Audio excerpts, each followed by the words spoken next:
Hey everyone, we're here. We've begun. I'm here with Mr. Paul, and let me just tell you a little bit about Mr. Paul. Okay, so Mr. Paul is currently operating at Vietnam. He's running his own coaching and training facility in Ho Chi Minh, Vietnam. Big Vision Life Coach. He's originally from Australia and has more than 10 years of experience in the field of personal growth, spirituality, and so many other things that Paul will be sharing with us as we go along. He's a certified NLP trainer and a master coach from American Board of NLP, and he's coached thousands of people to help them in the journey of life. Paul specifically focuses on executive coaching as well as health coaching. It's a real delight to have you here, Paul. Okay, thank you, Summit, for that. Such a nice introduction. Thank you. Great. So this is the thing, Paul. After I got certified, and the first thing in my mind was like, I can't, like, let's just help everyone. But that's not how it happens. You can't help everyone. So there's always something you're good at, something you can focus on, and know where you can make a good impact. And so what I thought was working with young adults, right? People who can live an authentic life. When I mean authentic life is um, a life that they really care about, a work that they value, something that is worth for them, not like just working to survive, but really make an impact. And that's where I really wanted to help people. And for the last 5 or 6 months, I've been really focused on that specific part. And initially, I was really all over the place, but then now I have a real clear idea of what I want to do and what kind of people I want to help. And I've been doing webinars, and specifically, like the last webinar, I had like a bunch of people who really were into this, and I'm really working with them right now. So I'm sure that you also had a point in your life where you told yourself that what's really important to me, and what I want to invest my time and my energy towards. So why don't you start us off with telling us a little bit of your origin story? And with origin story, I mean that event or whatever it was that triggered you to like shift your thinking and shift your path. Mm, mm. Okay, good question. Thanks for sharing your own path there as well, just a little bit. Yeah, many years ago, back in Australia, I'm from Sydney, Australia, and I had a number of businesses, a steel construction business, a small manufacturing business, and some other smaller businesses. And over the years, I was building my life, raising a family, um, trying to build wealth. That's what, when you come into the world, that's the thing you got to do. You got to build wealth, have all the toys, have the money. So I had my steel construction company, working long hours, and I was enjoying Hmm. building my company. I was enjoying talking to the clients. It was a really good part of my life. And after about 10 years, I woke up one day and realised I was 110 kilos. I had aches and pains in my body. Uh, you know, I had heart palpitations. My health wasn't good.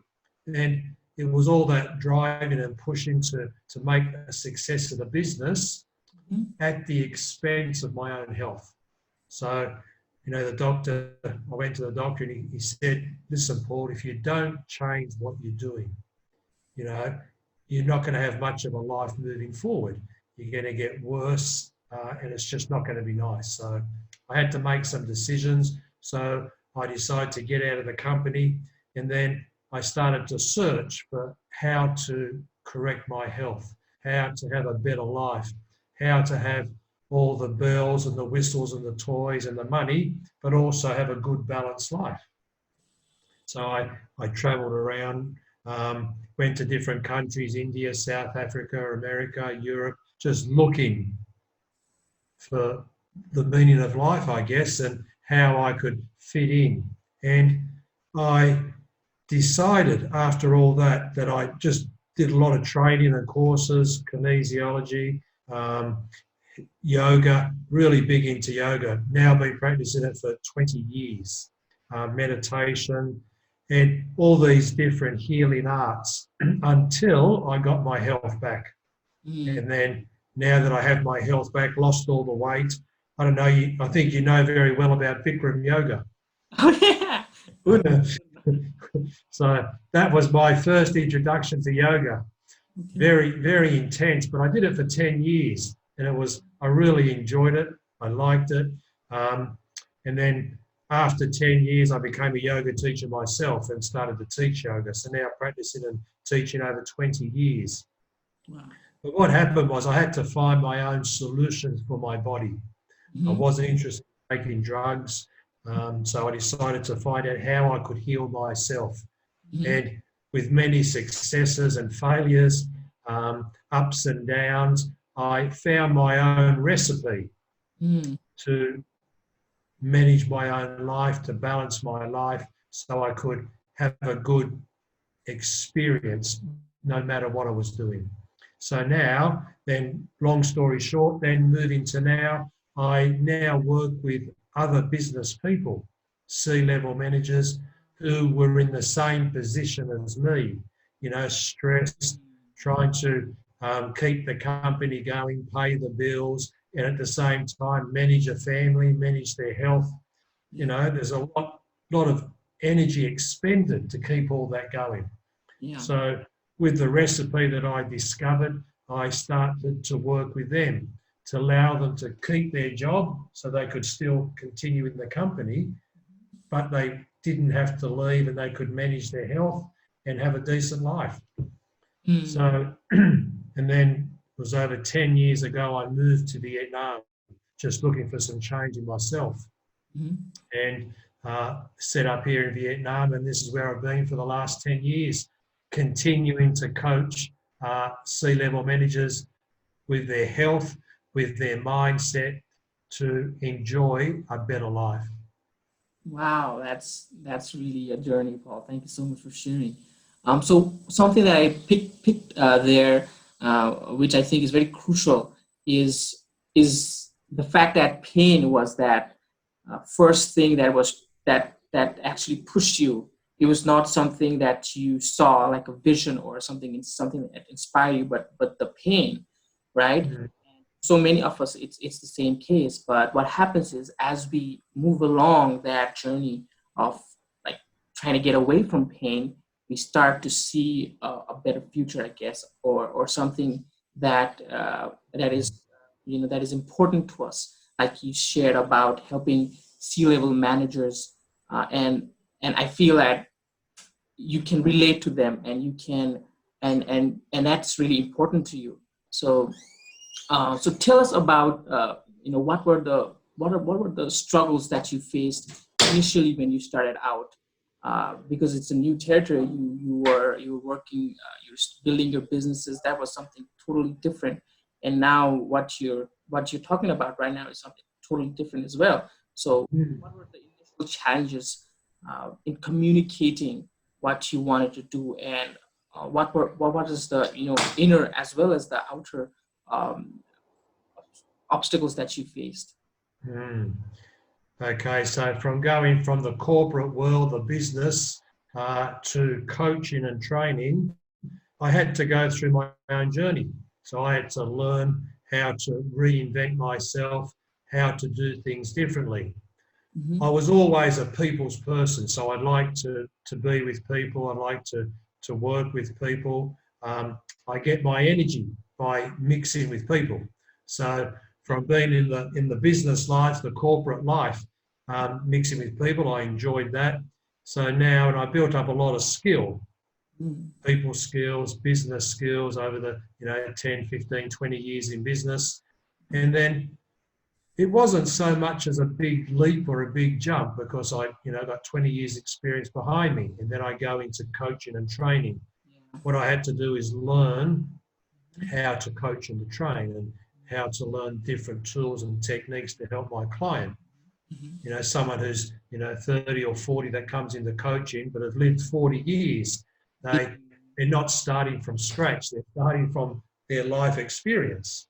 Yeah. And that was one of the reasons why I felt comfortable to work with C-level managers, because we speak the same language, we understand each other, we understand the business experience. So it made it an easier transition to go from the corporate to coaching and training for that very fact. Wow. Yeah. That is very insightful. Yeah. The fact that you stuck to your strengths and you use it in a way that could help you in the new field that you're going. Yeah. So okay, and that's really awesome actually. Uh, but think about someone who wants to get into a totally new area. Um, what would you think would be some advice that you could give them? Okay, good question. As we grow and develop and hopefully get wiser as we move on in life, we learn lessons and we've often said to ourselves, if I had my time again, this is what I would do. And that's really wisdom speaking. So, it depends on the age of the person. We have to have our own life experiences. But what I know now, I would recommend that someone really look after their whole being, their physical body, their mental body, their emotional body, their spirit, their energetical body, to get so familiar and so healthy with yourself Yeah. that you really know yourself inside and out, and not just working through the five senses, but also working through your awareness, because that's who we are. We're consciousness, Wow. just a point of attention in a body called Paul right now. But at the end of the day, I'm just a unlimited consciousness. And so for me, I would work on that. I'd work on understanding the other faculties of my being. Don't just focus on the five senses and what we see around us. Having said that, when you're only 20 years old, your senses like to be tickled. They like to be entertained. So someone at my age, 50, can say that. Yeah. The generation, maybe they have to learn their own lessons. But that would be one thing I'd say. Just really get to know yourself, get yourself into such a good state that you're mentally, physically, emotionally, and spiritually on top of the game. Then when you go out in life, whatever you touch, whatever you do, will be much better because of how you've looked after yourself. Yeah, that's really great advice, Paul. So let me tell you about this. Okay, so like you talked about, when you're like in your early 20s and in your late teens, your senses like to get tingled. That's the word you use, and how the system has been designed or conditioned is like you go through your education, and then you're expected to get a job and work there, even if you don't get the connection there, even if you don't feel like you care for the purpose. The skills are at one place, and it's always amazing to build the skills, no matter what kind of skill it is, but really connecting to the purpose of using those skills. That becomes a really big challenge for us as early, especially after leaving college, and that's a very time as well, because that ends up shaping a big part of our life as well. And one of my main objective in what I'm trying to do here with the group that I'm working with is to help them identify what's really important to them and how they can use their energy and their focus in developing into that aspect and use all of their energy. So one of the major things that I find is fear, or something like self-doubt and limiting beliefs, as you know as well. right? So these inner things, the fear, the self-doubt, these really hold us back. So have you ever had those experiences yourself? And if you have not, what can we do to uh, um, tackle them or get over them? Okay. I've had a lot of fear over my life, and I think fear is a good thing because it's a human trait that protects us and keeps us safe. And that's if it was a real physical fear, but if it's a psychological, mental fear, they're the type of fears that stop us from doing what we should do and having a better life. So, yeah, so I'm very big on fear. So I've had a lot of fear, and every now and then it still comes up. So it's quite normal. It's just us having to step out of our comfort zone. And as you most probably know, as yourself and your clients, that most of the fears that we entertain in our head never come to pass. Yeah. And if they did come to pass, it would be not as bad as we make it out when it's in our head. So years ago I was always talking, and I would never take action. So one thing I would recommend is to take action. And when you take action, you get feedback. When you get feedback, you know if you continue to take action or you change direction. And when you do that, that will start to dispel any fear because now you're getting actual feedback. And you can take baby steps. You don't have to take big steps. For example, imagine you were fearful of public speaking. Yeah. So you couldn't even imagine yourself getting up talking in public. So what would you do? So baby steps, you would go into maybe a Toastmasters group, International Toastmasters group, a public speaking group, and just observe and watch what they do. That's pretty harmless. Then you may join, then you may give a few speeches, a few talks, then you start to build your knowledge by taking baby steps. It dispels the fear, and then before you know it, you can get up and give a talk at a wedding, at work, or who knows, possibly if you continue to work on yourself, you could give talks to larger groups. So I believe to dispel fear would be take action. Okay, great. And what about limiting beliefs or something like I'm not good enough? That's something I really hear often, and I have myself. What do you? Yeah, so they could be self-esteem issues. Maybe people have got some emotional challenges, or just like you mentioned, beliefs or conditioning. That's why I always like to come back and say, get yourself so strong. Physically work on your body. If there's any emotion in the body that needs to be worked out, you will work it out. Mental body, your mind. Feed your mind with good things. Increase your awareness. Emotional things. Do some emotional work. Learn how to have EQ, emotional intelligence. There's a lot of trainings you can do, courses you can do in the NLP that we both teach and train. Going through that gives us emotional intelligence. There's also energy, how to conserve our energy and our spirit.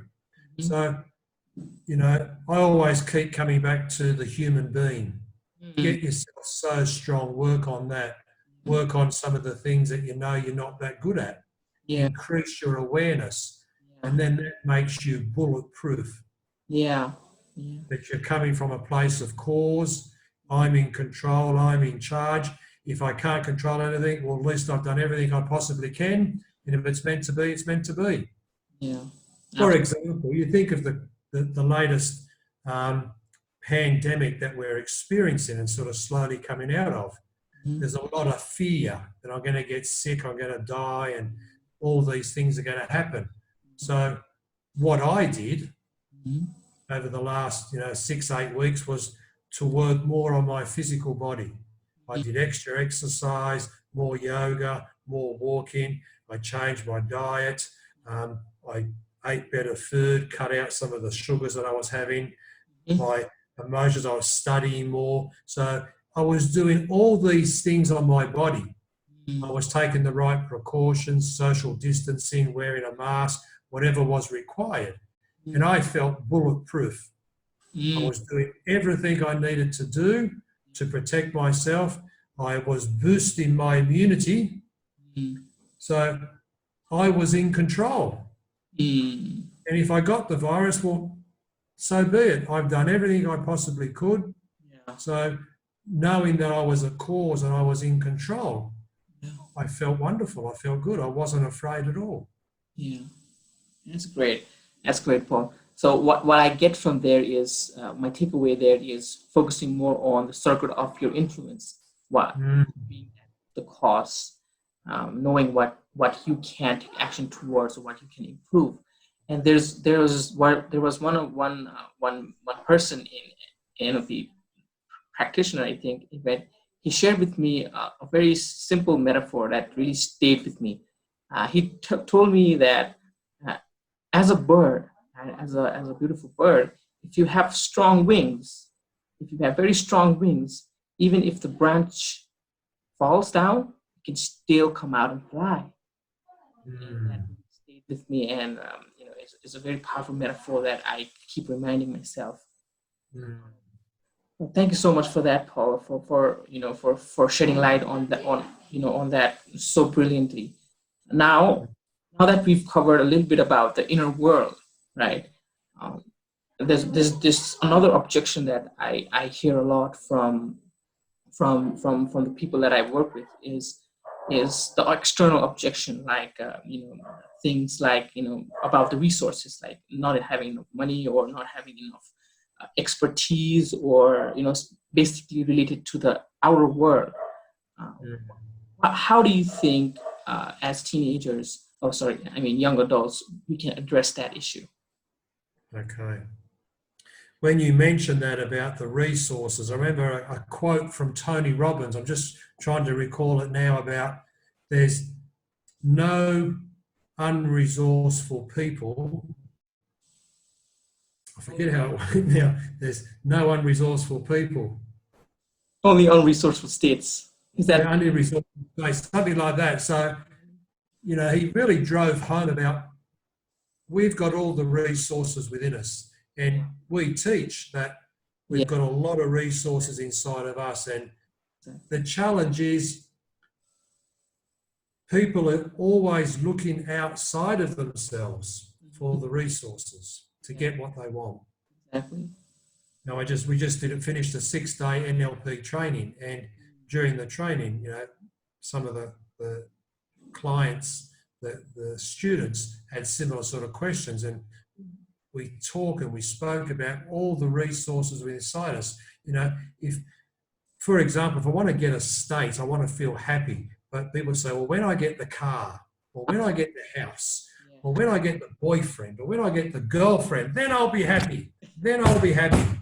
And as you know, happiness is a state. I Yeah. can just think about happiness and boom, I'm happy, I'm smiling.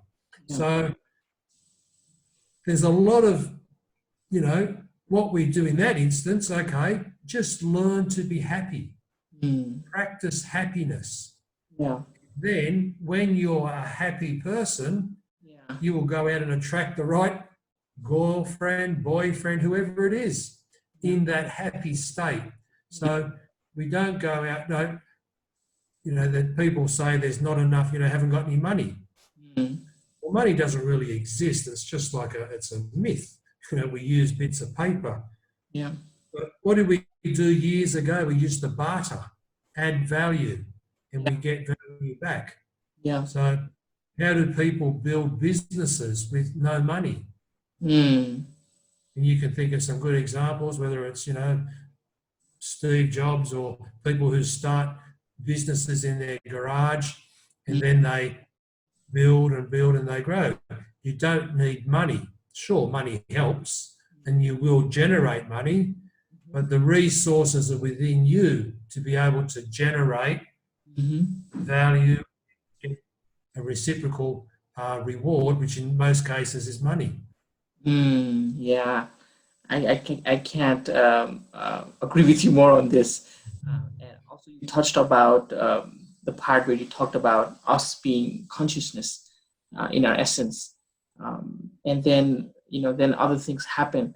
But then going back and using different tools, specifically things like meditation or yoga, that helps us connect with that part of ourselves, is really essential to remind ourselves this, because when we are too lost in these five senses, even though we're saying these things, that in that kind of state, it's really difficult to be in touch with that consciousness.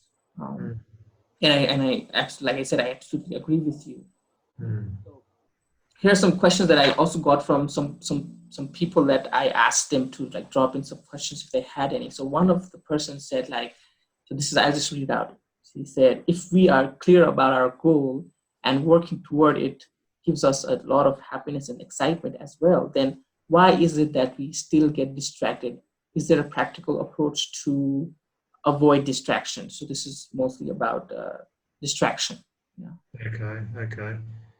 Yeah, during our NLP 6-day workshop, one of the first things that we did it was actually the second day, was about the 9 steps to achievable outcome. And it's about setting a goal, having a target, and each of the students set their own goal and target. And if you have to have a goal that's a burning desire.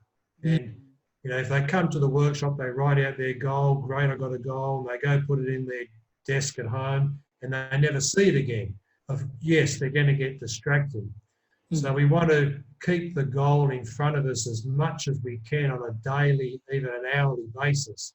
And we just think the goal, we talk the goal, we breathe the goal, we shower with the goal, we eat with the goal, we sleep with the goal. So it becomes part of who we are. And then we're just a walking example of the goal.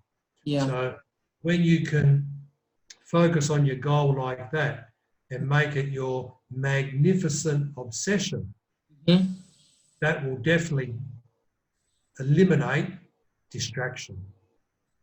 Awesome. So you just got to be so focused on what you want and your goal, nothing will stop you. Okay. Yeah.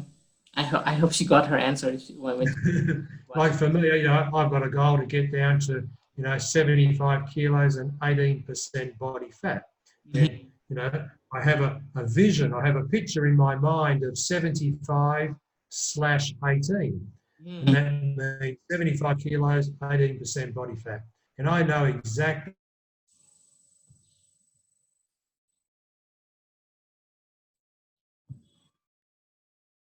I choose better food, I exercise daily. And I'm always reminded about my goal, so I take the daily action to make sure it becomes a reality. Yeah. Yeah. So so the things that you specifically stressed on were having a burning desire and being in touch with it as much as you can, keeping it in front of you, maybe pasting something in front of you that reminds you, and then keeping it in your mind, not letting yourself forget it, and always taking something, some action that will always keep the moment. That's what I remember years ago that I don't think I'm very disciplined myself, so I had to create some 30-day challenges for myself. Nice. That could be a really good way to. Yes. What I would do is each month or each 30 days, I would pick a task that I don't think I was disciplined in, and I wanted to build my discipline muscle, or a goal that I had that I wanted to really action and get it moving. And for example, I did some business goals. I had a business goal to write 1 Facebook post a day. Oh yeah. So I did that, and I ended up doing it every day for a couple of years. Yeah. And once I got it into my system, it was just so easy to do. It became a habit of mine that I just did. So you could use that for a goal. Every day I've got to take an action step on the goal. And as it gathers momentum, then it's maybe it's hard to stop even if you wanted to, because you get enthusiastic, you get confident, and you really can drive it forward, and you see some of the results coming back. So I really recommend a 30-day challenge to give you a great start to get the ball rolling. Awesome. That's great. So let me ask you a couple more questions that was sent into me. Okay, sent for us.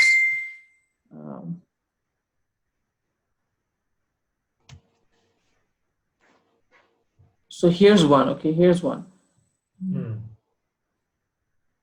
So this person asks, so like following these steps is one thing, but how does one actually determine what their goal is or can be? Does that make sense to you? So they haven't got a goal, is that what you're saying? They're not sure what their goal should be? Yeah, exactly.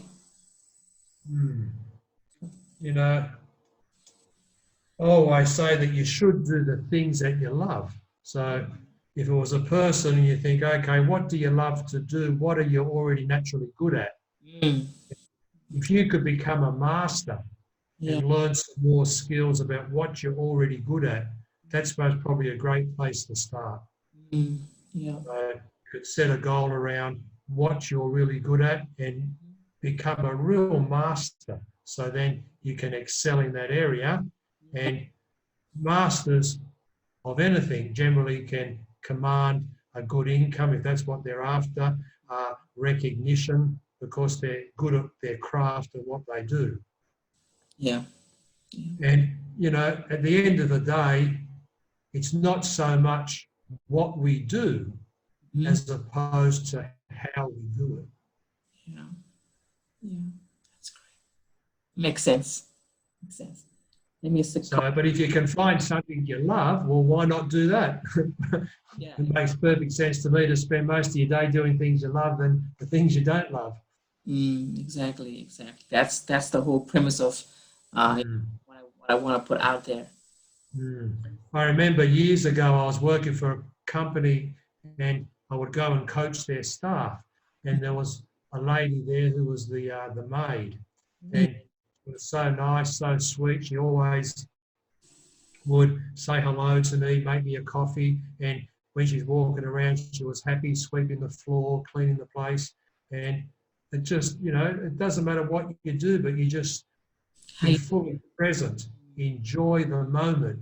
And she was such a lovely lady to talk to despite what she was doing. She loved it, she was enjoying herself, and that was the main thing. This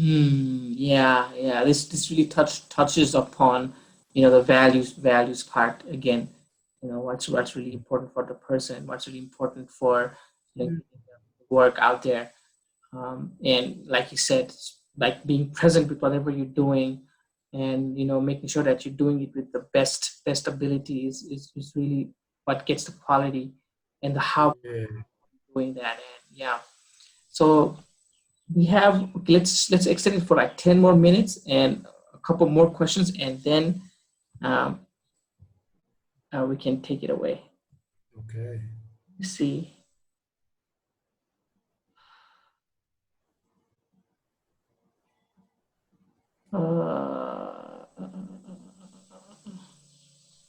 And, you know, because many of them are like very similar, so, you know, just one question covers so many of them.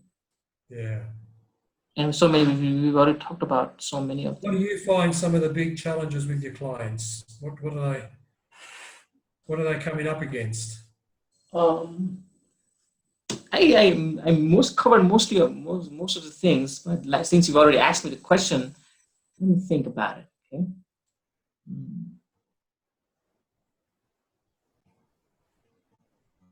For my clients, you know, they know what they should do. They've got a lot of knowledge and they know about health and they know about different things, but they just don't do it. You know, we're in the information age and there's probably too much information. Yeah. So it can be an excuse not to do anything, because there's a disconnect between what's in our intellect and our brain and our knowledge, and then what's in our reality. Yeah.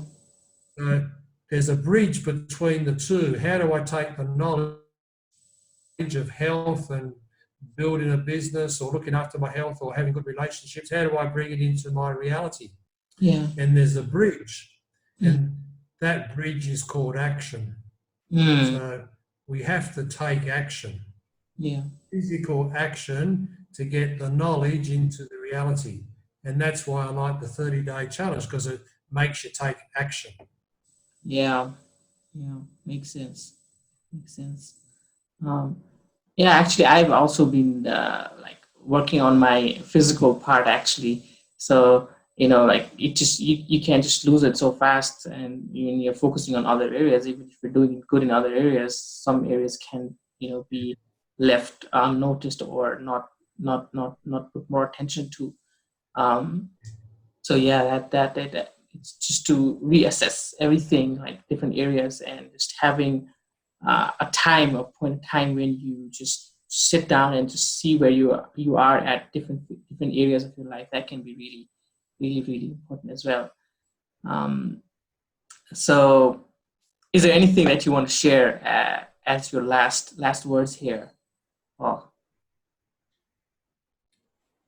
Um, your audience, your clients, they're young adults. Are they still in university? yeah, so 20 to 25. Some of them coming out already, started working professionally, but in a 9 to 5 kind of place, and still have uh, this desire or something that they want to do for themselves and for the larger community, and like you said, the knowledge is there. They know what's important to them, but the action part, or like, for example, like I was with this girl who really loved to sing, and but she was getting influenced by the surroundings, by her family, saying that maybe this is just a hobby, and it was starting to get to her because she was really good at what she did, but she started to believe what they said, and when she started to believe it, it started to affect her ability, which in turn is being an evidence for the belief, and it's a vicious cycle to be in. So yeah, it's mostly these sets of ages. So yeah. Okay. Yeah, I think we have to have a strong belief of what we want. So for that young girl, Yeah. sometimes the environment around us may influence us in Yeah. a way we don't want to go. Yeah. So once again, I have to just keep coming back that we get ourselves so strong that we can be able to weather any storm in any environment, that we stick to our goals, we got our energy, we know what we want, we're not harming anybody. Yeah. So, I talk about the 4 pillars, the physical body, the mental body, the emotional body, and the spiritual body, or the energy. If we get all those really working well Mhm. and understand that, we're all connected. Yeah. So by having those 4 pillars working really well, Mm.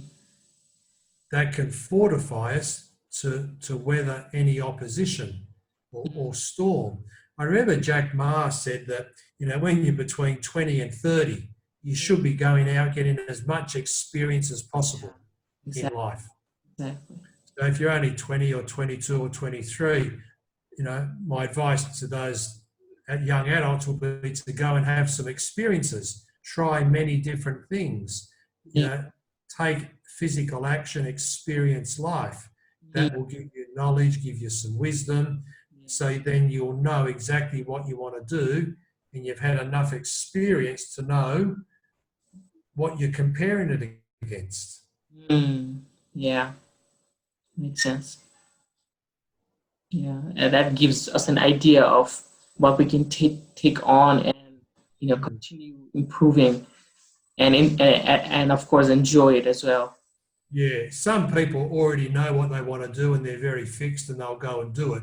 Yeah, But many others are not really sure. They've exactly. had no real obvious calling to them. So what they do is they try a bit of this and a bit of that. And if they keep searching and trying, they will come across the thing that suits them best. There's always that possibility. If you just keep on or keep trying different things, you eventually find something that that will connect with you. And I would lean more towards their own talents that they already have. Mm. Years ago, people used to say, "Well, you've got to work on the talents that you haven't got, the ones that you're very low in." But Mm. now there's a new thinking that the things that you're good at, get better at them, and let someone else do the other things. Mm. Exactly. You know, if you're no good at bookkeeping, don't do the books. Let a bookkeeper do it. But if you're really good at singing or whatever it is, coaching, go and do a lot of that. And then you can pay someone to do the bookkeeping or something else that you don't really care about, because it reduces your experience of life. Mm. Yeah, makes a lot of sense. This is really good. This is Mm. good for everyone. I'm sure that people watching this will get a lot out of this, and I'm just stoked to read the comments. So as you're saying that, okay, I just something just popped into my mind very very fast. So this is about emotional healing. Okay, so at this age there can be some emotional wounds that people might have been carrying from the past, and how can Yes. one let go of that, so that it in turn makes space for my energy to take the actions that we've been talking about. What do you suggest? Okay. Okay, good. Yeah. As we grow up, we get programmed and conditioned at a younger age. Some of us, or many of us, may have had some emotional experiences when we're younger, and they've become to be a negative experience. And one of the things I really love about NLP is something called timeline therapy. Yeah. And with timeline therapy, what it does is we have an event in the past, Yeah. and attached to that event is either a positive emotion or a negative emotion. Yeah. And the positive emotion, that's great. We think about the event, we bring up the positive emotion, and we have a good experience in our body, because that's where we experience life, is in our body.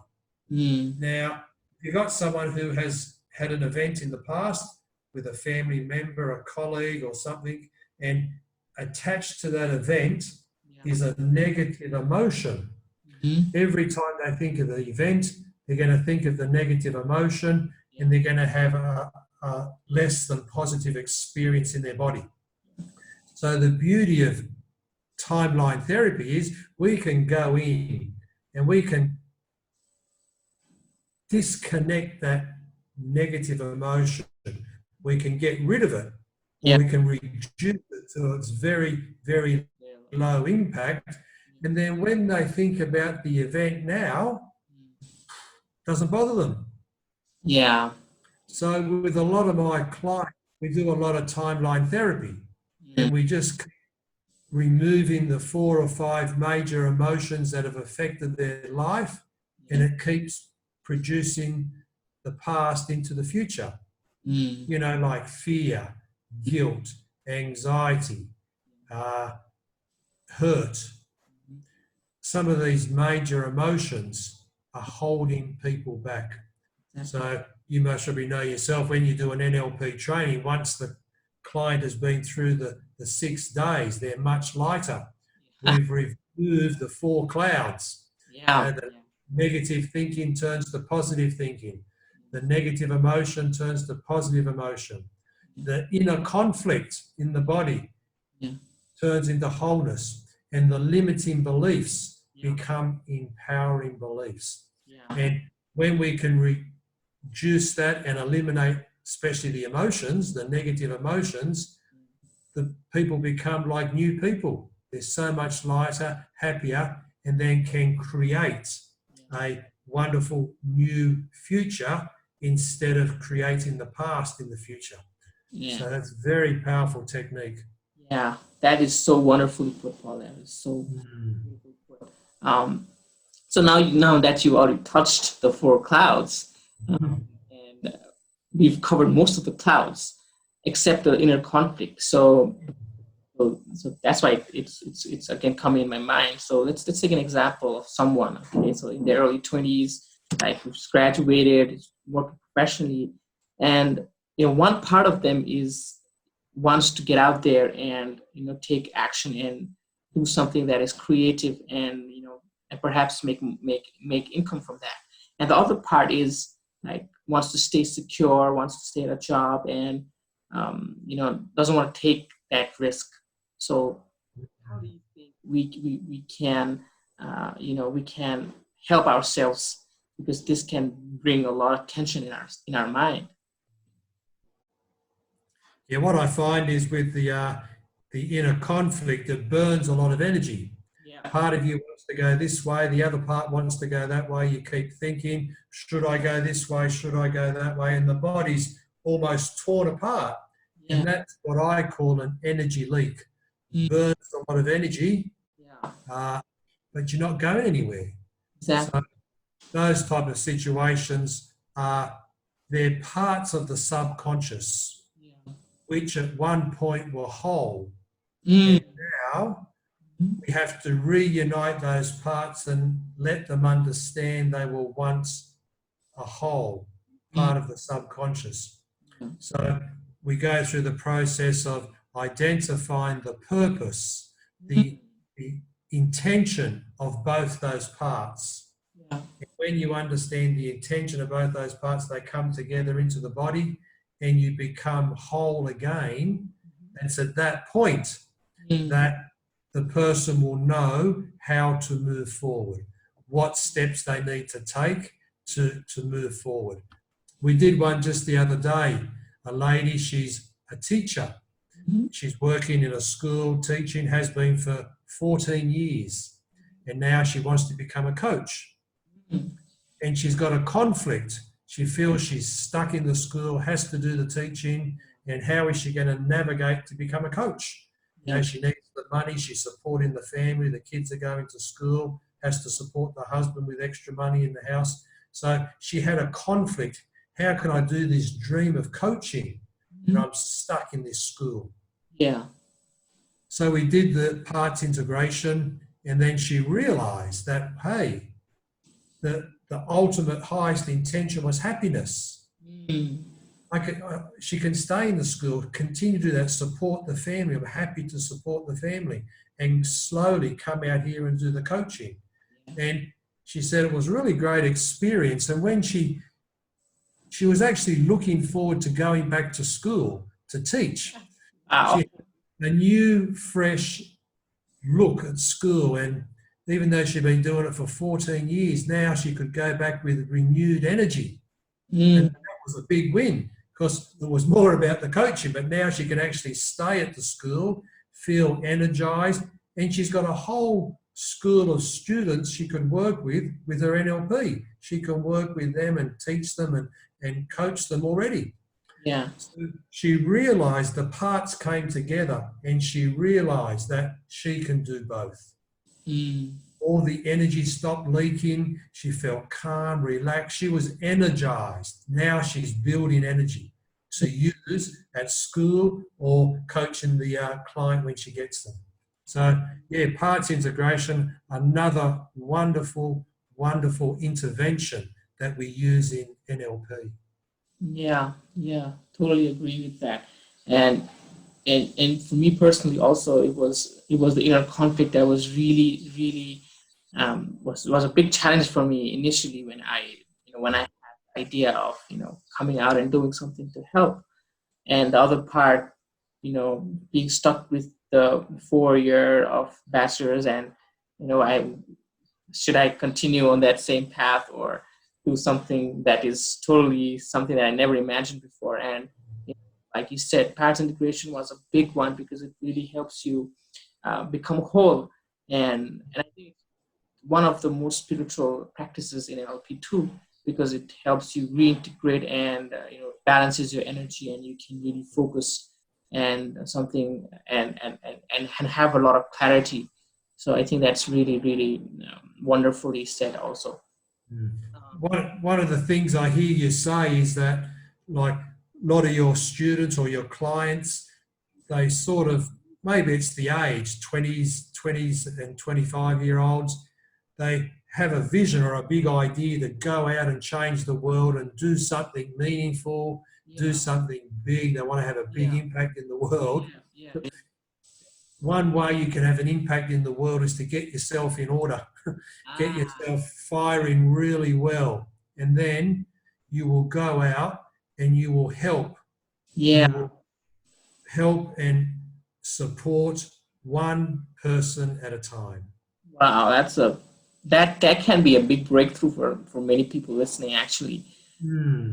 Puts everything into perspective about going back and taking care of yourself first, then worrying about everything else, because it's you who is the first person you can help. Exactly. Like for me, I have to be a walking, talking example for my client. And that's, one of the secondary reasons I got into coaching. If I'm telling people, helping them, encouraging them to do things, well, I better move my butt and do it myself. So I do the 30-day challenges myself. I go on the OMAD diet for 3 weeks to test it out. I'll try all these things on myself so I could recommend to my client. But I have to step up and make the change. And I don't tell people what to do, but I will be an example by my action. People who have kids, the children don't do what the parents say, they do what the parents do. So the biggest teacher is by example. Yeah. So just do what you want to teach in your own life, and then you'll be a leader and people will want to follow and see what you're up to. Yeah. That's I don't have any words to that one. That was really nicely said. So, like as we're wrapping up now, can you tell us a little bit about the concept of modeling and how that can assist us in our journey? About modeling. Modeling? Yeah. Okay, good. Yeah, I've got a really simple definition for NLP. And I ask people, when we start the training, I say, what's NLP? Oh, it's anchoring, it's body language, it's watching people, and they have a whole lot of ideas of what it is. And, I've really refined it down that NLP is the modeling of excellence in ourselves and in others.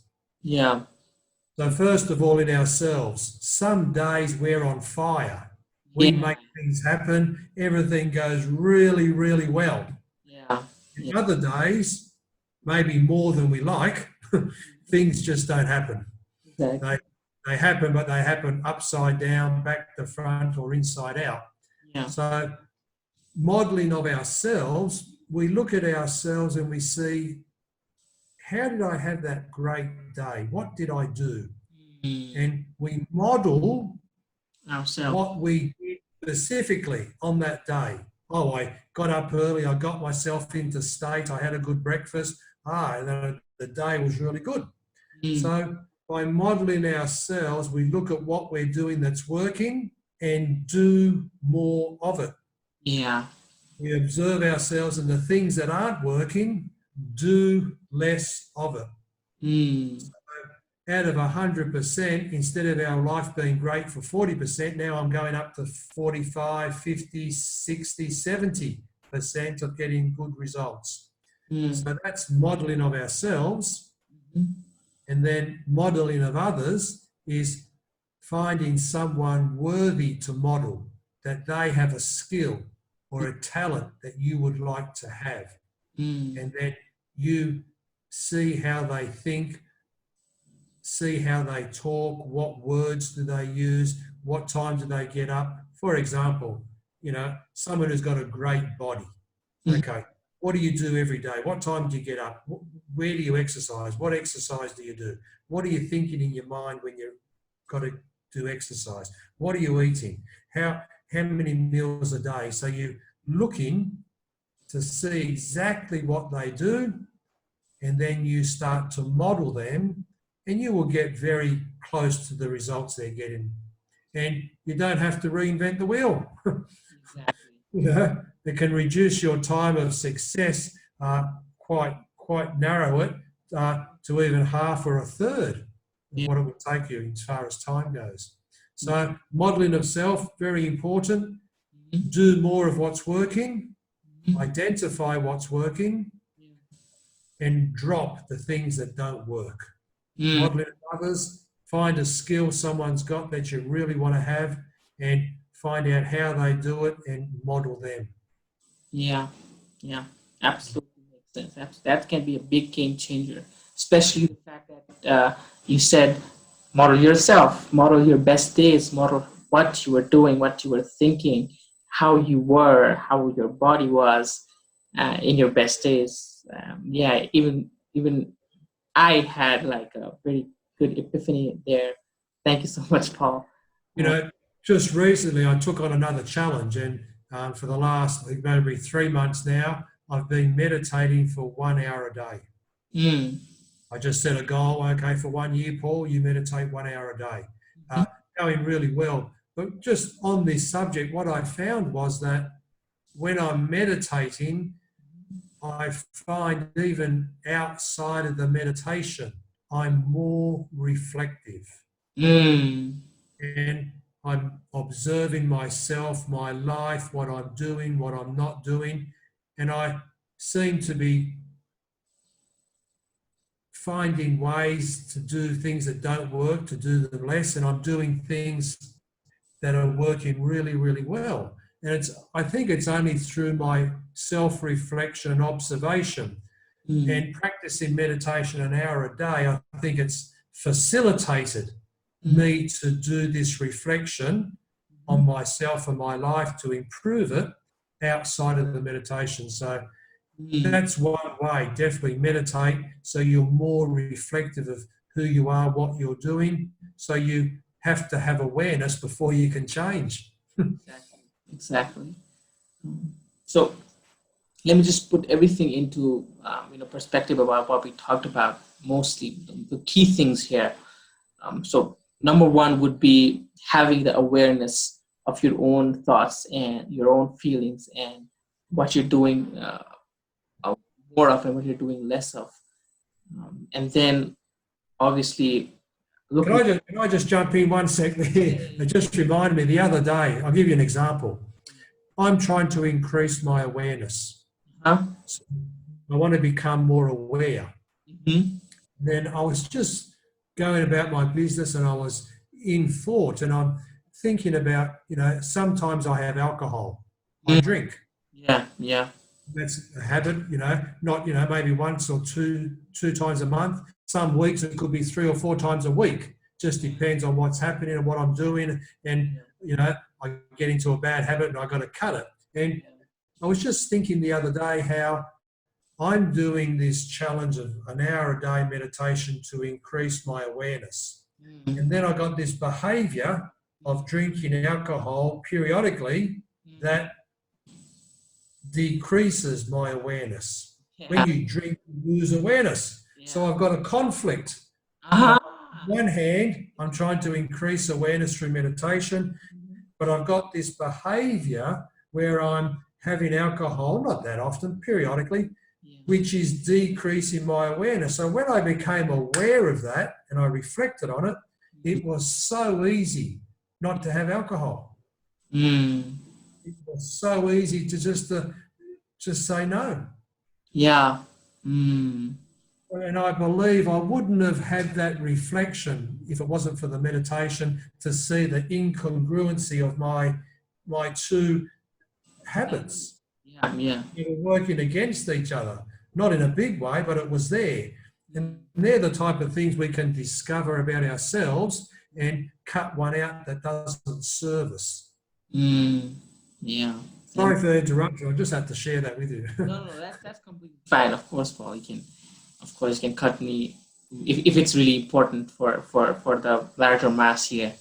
So that was a great example of how meditation really helps us to, to correct our behaviors if there are conflicts. And one there, when you say this, there's something really key that you also are presupposing, uh, is that sometimes sometimes some behaviors or some beliefs even we are not aware of. Sometimes they're unconscious, and those are the ones that really hold us back because we don't know what we don't know. Exactly. You don't know that you don't know. And when you know what you don't know, that's when great things can happen. And it was great that you talked about this because that's what you were saying. The practice of meditation helped you become aware of that, and maybe if you didn't have, maybe you would not be aware and still have that energy leak and wondered, like, I don't know, where is it coming from, right? So yeah, that really makes sense and can be useful for every one of us here as well. Yeah.